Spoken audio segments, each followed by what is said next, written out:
Hello, everyone. It's Miss Solomon here, and you've arrived at the first episode of the Am Lit podcast, where I'll sometimes read but always talk about the literature in our course to give you some extra support for your weekly studies.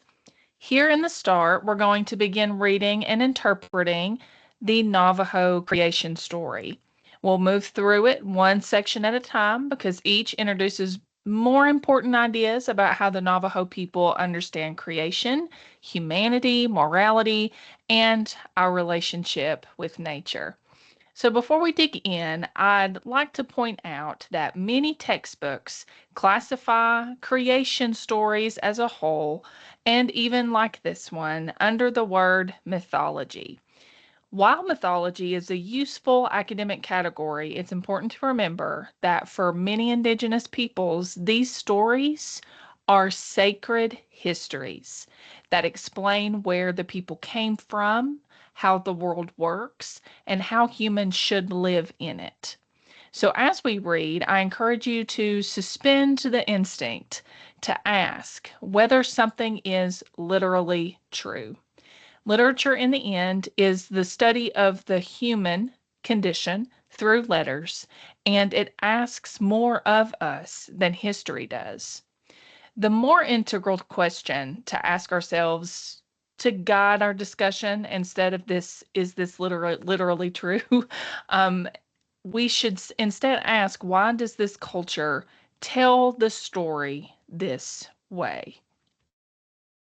So please make sure that you have your copy of the text open to read along with me so that I'm not just reading into the ether and that you can see the words for themselves. And I do recommend that you take notes because there may be some details that appear on your weekly quiz. So let us see into the first world in the Navajo creation story. And it begins like this. Of a time long ago, these things are said. The first world was small and black as soot. In the middle of the four seas there was an island floating in the mist. On the island grew a pine tree. Dark ants dwelled there, red ants dwelled there, dragonflies dwelled there, yellow beetles dwelled there, hard beetles dwelled there, stone carrier beetles dwelled there, black beetles dwelled there, coyote dung beetles dwelled there, bats dwelled there, white-faced beetles dwelled there, locusts dwelled there, white locusts dwelled there. These were the 12 groups of the air spirit people who lived in the first world. I notice first how different this beginning feels from the book of Genesis, which starts with a formless universe and an all powerful God creating light. What we see here in the Navajo story is much smaller. The first world is kind of like with these four seas, endless water and a tiny floating island. And creation seems to be happening in stages. The world grows through movement, changes, mistakes, and of course, some learning. Instead of one perfect beginning, existence for the Navajo will develop over time. Another detail that I really like from this first section is what lives in the first world. Before human beings ever appeared, we meet ants, beetles, dragonflies, bats, locusts, and other insects. Readers today might sometimes skim past this list because it feels repetitive, especially with the dwelled there. But such repetition is, of course, on purpose.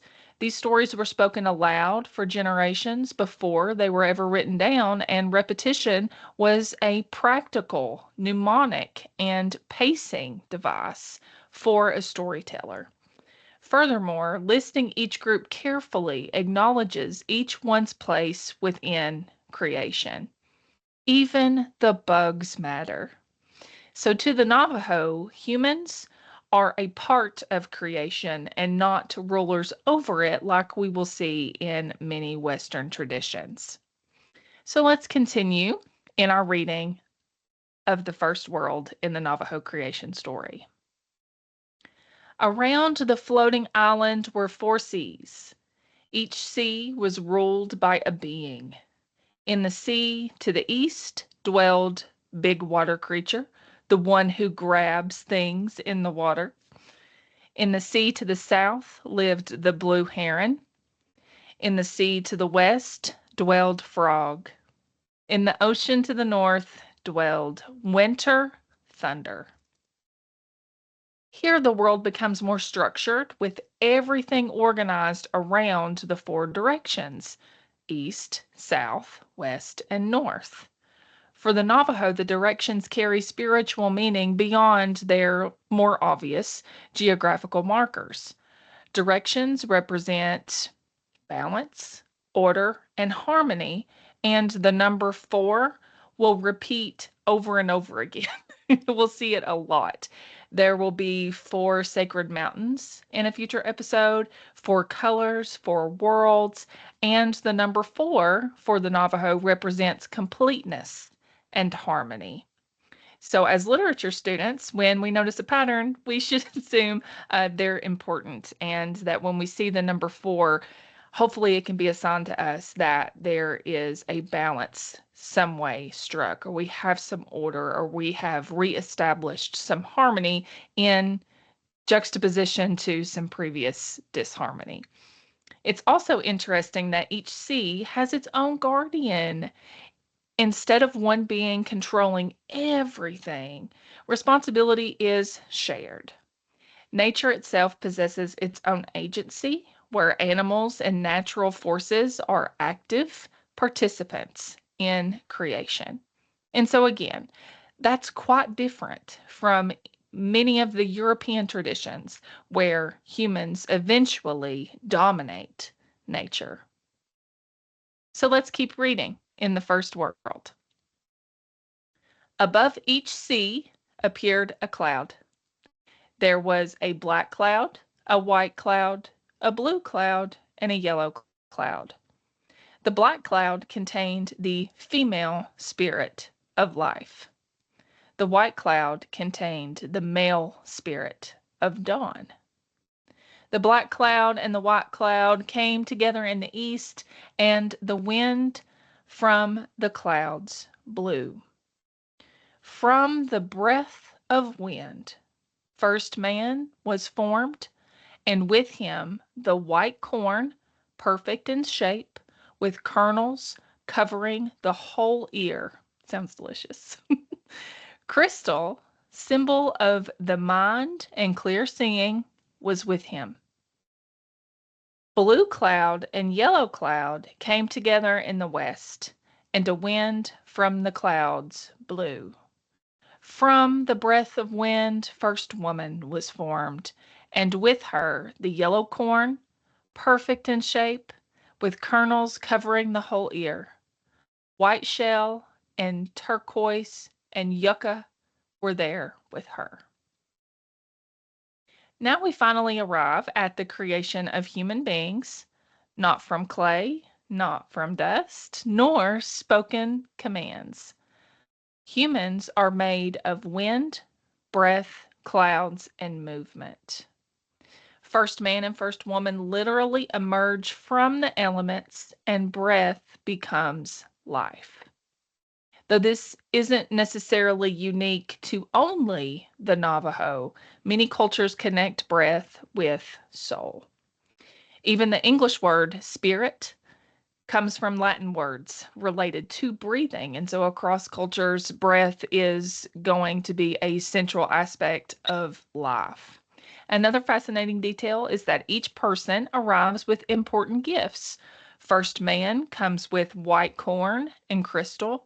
First woman arrives with yellow corn, turquoise, white shell, and yucca.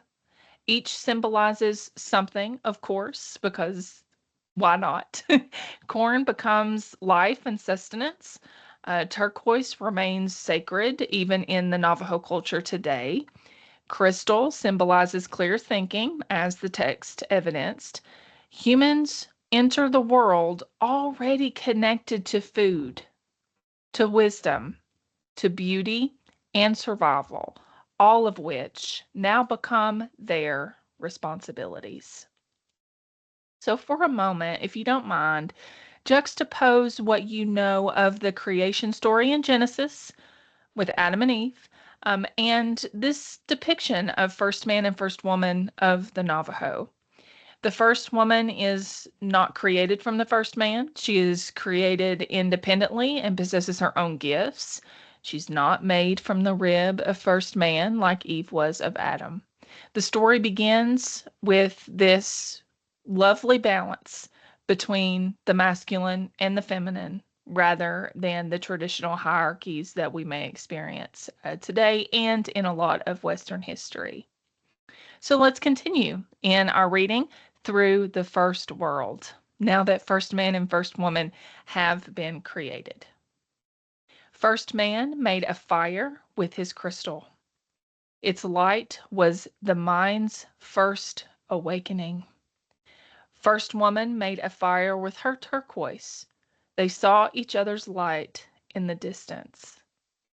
When the blue cloud and the yellow cloud rose high in the sky, first woman saw the light of first man's fire, and she went out to find it. 3 times she was unsuccessful. The 4th time she found the home of first man. I wondered what this thing could be, she said.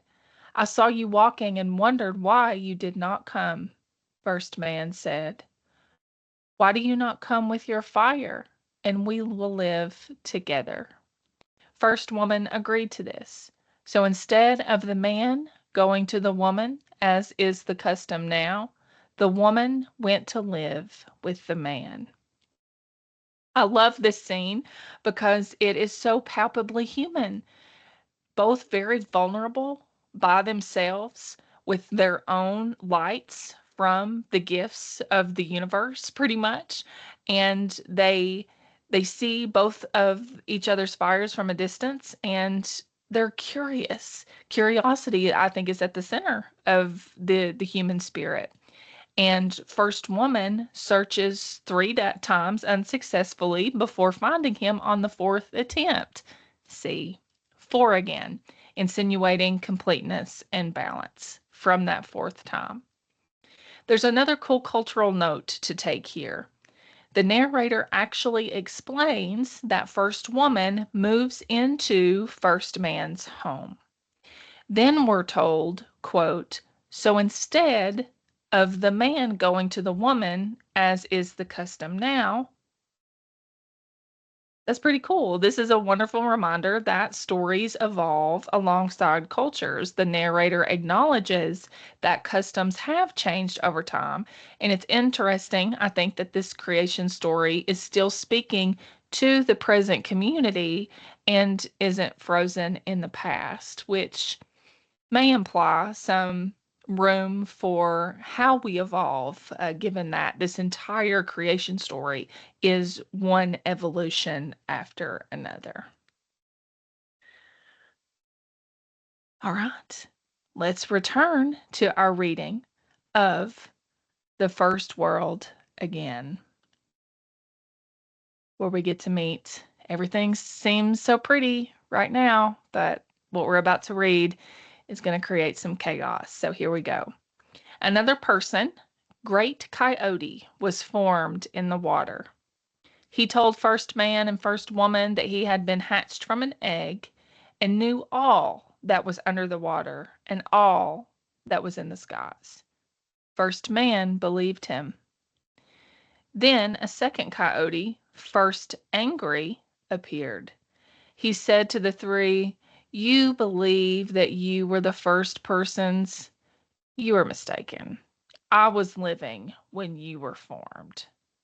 First angry brought witchcraft into the world.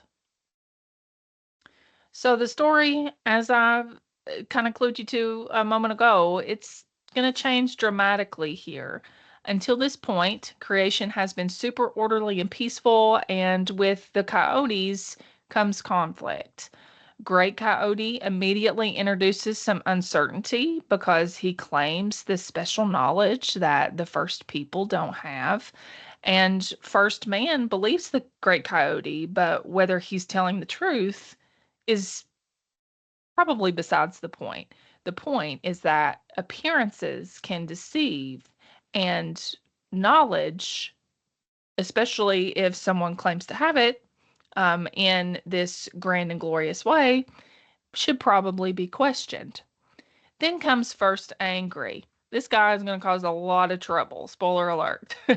But his arrival introduces witchcraft into the world. Many creation stories eventually explain why suffering, death, and evil exists. And so to the Navajo, conflict enters later after the original harmony, which allows us to infer maybe that disharmony is introduced through abstractions like or feelings like in human behaviors like jealousy, pride, anger, and especially broken relationships.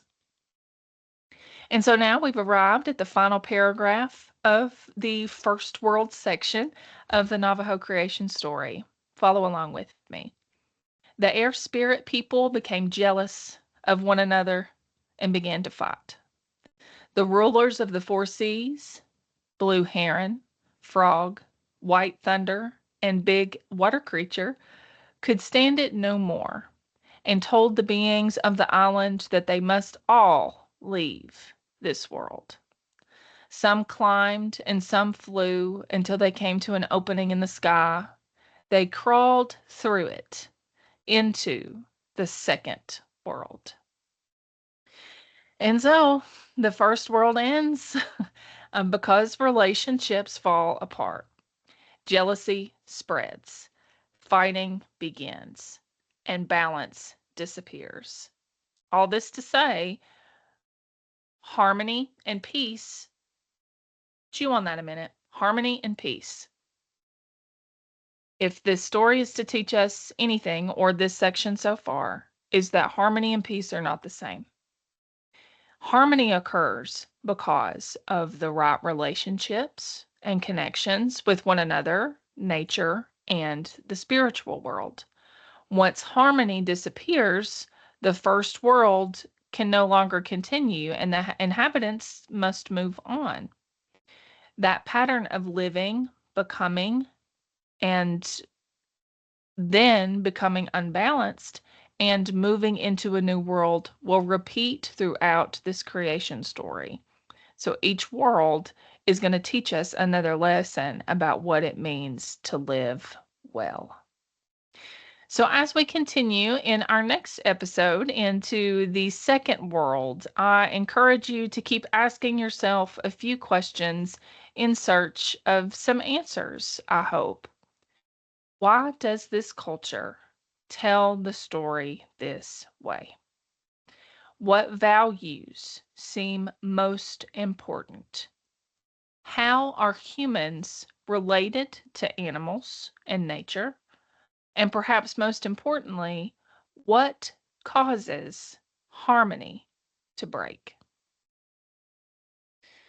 Because unlike many Western stories that focus primarily on individual heroes who are super individualistic, the Navajo creation story will continually ask us what allows an entire community, and by extension, the entire world, to flourish. And so, thank you for listening to the first episode of the AMLET podcast, and I'll see you soon as we enter the second world. Take care.